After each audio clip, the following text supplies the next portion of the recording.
Equation in two variable का non homogeneous setup solve किया था। तो सॉल्यूशन निकालने का तरीका मैंने बता दिया था, याद है कि आपको तीन डिटरमिनेंट की जरूरत पड़ी थी, डी, d1 एंड d2। तो मैंने बताया था x की वैल्यू कैसे निकली, याद है, फॉर्मूला लिखवा दिया था d1 बाई d, और y की वैल्यू कैसी आएगी, d2 बाई d, है ना। अब आपको एक चीज और बताया गया था कि सिस्टम ऑफ लीनियर इक्वेशन अगर हो तो आपके सामने तीन तरीके का सिनारियो हो सकता है, याद है कौन कौन सा, unique solution, infinite many solution and no solution, है ना। तो वो कैसे पता चलेगा, हमारे पास क्या कोई तरीका है डिटरमिनेंट के दम पे, तो उसका जवाब है हाँ है।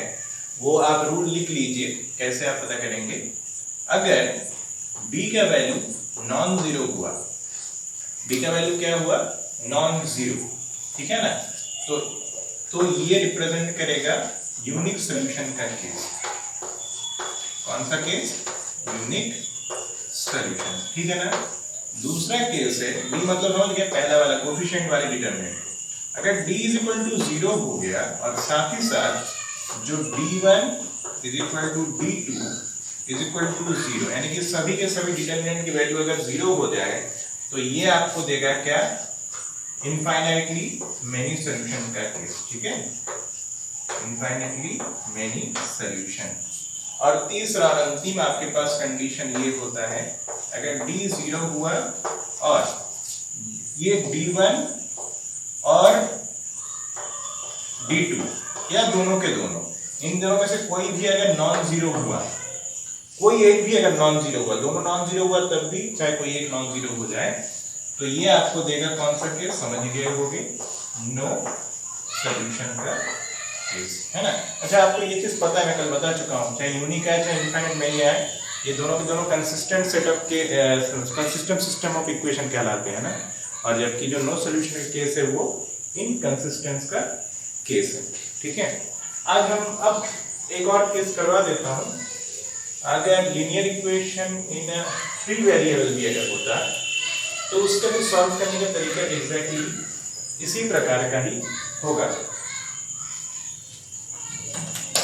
वो तरीका ये है कि आप तीन अगर वेरिएबल है तो आप समझ लो कम से कम तीन इक्वेशन आपको जरूरत पड़ेगा ही पड़ेगा। तीन डिफरेंट इक्वेशन के बिना आप तीन वेरिएबल सॉल्व नहीं कर सकते हैं। तो आप अगर तीन इक्वेशन का सेटअप आपके सामने तो दिखाई इस प्रकार से देगा, जैसे a1x plus b1y plus c1z is equal to let's say d1। एक दूसरा इक्वेशन है a2x plus b2y plus c2z is equal to है मान लीजिए d2। और तीसरा एक इक्वेशन है a3x plus b3y plus c3z is equal to d3, है ना। तो सॉल्व करने का तरीका क्या होगा, आप शायद जो रिदम है उसको पकड़ लिए होंगे। पहले तो हमें तीन वेरिएबल है ना, तो हमें चार डिटरमिनेंट की जरूरत पड़ेगी, समझ गए हो ना। दो वेरिएबल था, तीन डिटरमिनेंट चाहिए थे, तीन वेरिएबल है आपकी बार, चार डिटरमिनेंट बनेंगे। कौन कौन से, पहले वाले को हम d नाम देंगे, और ये सिर्फ किसके बनेंगे, कोएफिशिएंट्स के। x के coefficient a1 a2 a3 d1 d2 d3 c1 c2 c3, ये आपके d हो गया। नेक्स्ट आपको डिटरमिनेंट d1 चाहिए होगा, और बनाने का तरीका मेरे ख्याल से समझ रहे होंगे। x वाले के कोएफिशिएंट हम यूज नहीं करेंगे, उसके जगह पे हम क्या यूज करेंगे, इधर वाले constant terms d1 d2 and d3। तो d1 d2 d3, बाकी आप कोएफिशिएंट मेंटेन करेंगे, b1 b2 b3 c1 c2 c3। इसी प्रकार से आप अगला जो डिटरमिनेंट लिखेंगे जिसके y के कोएफिशिएंट को गायब करिए और उसके जगह पे क्या लेके आ जाइए, constant d1 d2 d3 and z वाले एज इट इज मेंटेन रहेंगे, c1 c2 एंड c3। एक और डिटरमिनेंट आपको चाहिए होगा, उसका क्या नाम देंगे हम, d3, और इसमें z वाले के आप कोएफिशिएंट को गायब कर दीजिए, बाकी आप x एंड y के मेंटेन करते हुए इसमें D1 D2 D3 समझ गए यहाँ तक? क्लियर है? अब सॉल्यूशन निकालने का तरीका आप समझ गए होंगे। अब की बार आपके पास चार डिटरमिनेंट है D1 D2 and D3। Solve कैसे होगा? x बराबर D1 by D, y बराबर D2 by D and z is equal to क्या हो जाएगा? समझ गए होंगे D3 by D। Am I clear? ठीक है ना? सिंपल सा फंडा है। और डेरिवेशन मेरे ख्याल से आप कर लोगे, कल सिखाया था ना कि अब d बराबर इतना है तो इस x से मल्टीप्लाई कर लो दोनों तरफ, है ना? फिर इसको ऐसा कर लो और इसमें कॉलम नंबर 1 को क्या कर देंगे बताओ? y times column 2 plus z times column 3। Derivation हो जाएगा? हो जाएगा। चलो एक मैं करके दिखा देता हूं। अच्छा साथ में कंडीशन भी लिख लो, अगर सेम d अगर 0 होगा तो यूनिक सॉल्यूशन देगा, d अगर 0 नॉन जीरो हुआ, d अगर 0 हुआ और d1 बराबर d2 इज इक्वल टू अगर d3 इक्वल टू 0 अगर हुआ तो इसमें दो सिचुएशन हो सकते हैं, समझना। ये कंसिस्टेंस भी हो सकता है, इनकंसिस्टेंस भी हो सकता है, ठीक है ना? दोनों चीजें हो सकते हैं, मतलब या तो कंसिस्टेंस भी हो सकता है और इनकंसिस्टेंस भी हो सकता है ना? लेकिन एक चीज ध्यान रखिएगा, अगर इनकंसिस्टेंस हुआ तो डेफिनेटली इनफाइनाइटली मेनी सॉल्यूशन का केस होगा, ठीक है ना? मतलब कंसिस्टेंट के दो वैरायटी होते हैं ना, नहीं समझे? कंसिस्टेंट में यूनिक सॉल्यूशन का भी हो सकता था। तो अगर ये सिचुएशन हुआ d1 d2 d3 बराबर 0 अगर हुआ with d 0, then this system may be consistent or may as well as may be inconsistent. Sorry मैं यहाँ पे थोड़ा सा गलत लिख दिया हूँ।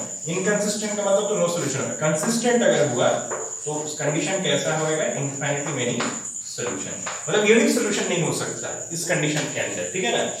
बाकी या तो नो सॉल्यूशन होगा और अगर सॉल्यूशन होगा तो कैसा सॉल्यूशन होगा? Infinite many solution. और अगर ये सिचुएशन होता है कि d बराबर 0 एंड d1 d2 d3 में से कोई एक क्या आ जाए? नॉन जीरो आ जाए, तो ये नो सॉल्यूशन का केस होगा। Am I clear? ठीक है ना? तो आप इसको तेजी से नोट कर लीजिए।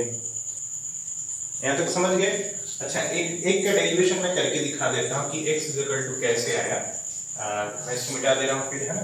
देखिए एक केस में कर देता हूं, बाकी आप असाइनमेंट में कर लीजिए तो खुद ही से बन भी जाएगा। d इज इक्वल टू हमारे पास जो लिखा हुआ है, हम इसको xd निकालते हैं, x टाइम ऑफ डिटरमिनेंट। तो आप समझ गए होंगे, इधर भी आप x time of a1 a2 a3 b1 b2 b3 c1 c2 c3 लिखेंगे। यहाँ पे मैं एक ऑपरेशन लगाऊंगा जिसमें कॉलम फर्स्ट में चेंज करूंगा। अच्छा पहले तो x से मल्टीप्लाई कर लीजिए, है ना? तो x d is equal to आपको ये किसी एक रो या एक कॉलम में मल्टीप्लाई करना हो, तब समझ गए हम कॉलम फर्स्ट में करेंगे। a1x a2x a3x b1 b2 b3 c1 c2 c3। अगला हम एक ऑपरेशन लगा देते हैं, कौन सा समझ गए हो ना? कॉलम फर्स्ट जो आपको दिखाई दे रहा है ना, उसको हम तब्दील कर लेंगे किसमें? We are going to change c1 to c1 plus y time of c2 plus z time of c3। am I clear? तो आपका जो ये डिटरमिनेंट बन जाएगा वो देखने में ऐसा हो जाएगा a1x plus b1y plus c1z, a2x plus b2y plus c2z, a3x plus b3y plus c3z। और यहाँ पे सिचुएशन क्या होगा? मैंने कोई चेंज नहीं किया, b1 b2 b3 c1 c2 c3। मेरे ख्याल से आप सब लोग समझ गए। इसके जगह पे सीधे क्या लिख सकते हो? d1, यही तो दिया हुआ था, a1x plus b1y plus c1z is equal to d1। तो इसके जगह पे d1, सिमिलरली इसके जगह पे d2, इसके जगह हम क्या लिखेंगे? d3। फाइनली आपका xd कितना बन गया बताइए? x time of determinant d is going to be equal to d1 d2 d3 b1 b2 b3 c1 c2 c3। और इसको आप d1 के नाम से जानते हो, है ना? याद है? दिस इज योर d1, ये रहा। तो आप समझ गए हो x बराबर कितना आएगा? Determinant d1 by determinant d। Am I clear? बाकी जो डेरिवेशंस हैं वो आप खुद ही मेरे ख्याल से आपसे बन जाएगा, तो नोट कर लीजिए देखिए से। तो ये हो गया आपकी नॉन होमोजेनियस सेटअप का सारा केस आपको मैंने समझा दिया। अच्छा ये समझ गए हो इक्वेशन n वेरिएबल्स का भी हो सकता था ना, जैसे इसमें तीन वेरिएबल्स थे तो n नंबर ऑफ वेरिएबल हो सकते थे। अगर n नंबर ऑफ वेरिएबल हो तो आप इतना भी समझ गए हो कि आपको n अलग अलग इक्वेशन की जरूरत पड़ती है कि नहीं। अगर 10 वेरिएबल हो तो 10 इक्वेशन होते, तो आप समझ गए हो आपके पास कितने डिटरमिनेंट बनते, 10 वेरिएबल हो तो 11 डिटरमिनेंट बनाना पड़ता है, माई राइट। और फिर निकालने का तरीका आप समझ गए हो ना, तो प्रोसेस एग्जैक्टली सेम होगा। और इसी को हम जानते हैं क्रैमर रूल के नाम से। ये जो चीज आपने पढ़ा इसको हम जानते हैं किस नाम से, क्रैमर रूल के नाम से। अब लास्ट केस बचता है हमारे पास, ये तो नॉन होमोजेनियस का है। होमोजेनियस इक्वेशन होगा तो क्या करेंगे, तो देखो मैं इसी में हल्का हल्का चेंज करता हूं। अगर होमोजेनियस हुआ, मैंने ये 3 वेरिएबल के एग्जांपल लेकर आपको करके दिखा दे रहा हूं। अगर होमोजेनियस हुआ, होमोजेनियस का मतलब d1 d2 d3 कितना आएगा बेटा, 0 होना चाहिए, है कि नहीं। होमोजेनियस इक्वेशन तभी कहलाता है। अगर ऐसा हुआ तो दिमाग चलाओ, d बराबर तो इतना ही रहेगा, जो d1 की वैल्यू होगी कैपिटल D1, इन सब जगहों पे आप जब 0 0 0 लिखोगे, है कि नहीं, d2 जो लिखोगे तो d1 d2 d3 की जगह पे आपको कितना लिखना होगा, 0 0 0। और इस केस में भी आप समझ गए हो यहाँ पे क्या लिखना होगा, 0 0 0।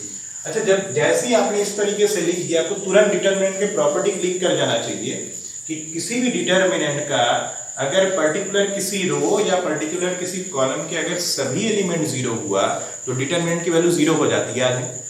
If all the element or of a column or of a row is 0 for a determinant, then the value of determinant is 0।